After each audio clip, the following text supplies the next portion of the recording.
தயாரித்த மூலிகை லட்டு, அடுத்தது சர்க்கரை பொங்கல், அடுத்தது வெஜிடபிள் பிரியாணி, நெருப்பு இல்லாமல் தயார் செய்த இட்லி, வெத்தலை துவையல், இது நெருப்பு இல்லாமல் தயார் செய்த முருங்கைக்கீரை வடை, வெஜிடபிள் சாலட், பழம் அவல் பாயசம், இவை அனைத்தும் நெருப்பில்லாமல் தயாரித்தது கோவை இயற்கை நல சங்கத்தின் சார்பிலே கேரள மாநிலம் கோட்டசார அருகில் சதர்சன் என்ற முகாமிலே 9ஆம் தேதி மாலை மதிய உணவாக தயார் செய்து 2 மணிக்கு சாப்பிட்ட பகல் விருந்து.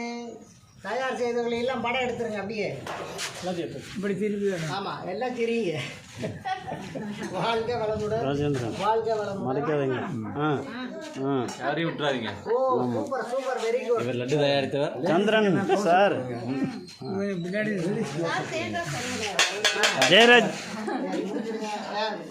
ரொம்ப பசிக்கிறவங்கெல்லாம் கொஞ்சம் முன்னாடி பாப்பா இந்த அவருக்கு இருக்காரு, எடுத்துக்கோங்க. கடைசியில்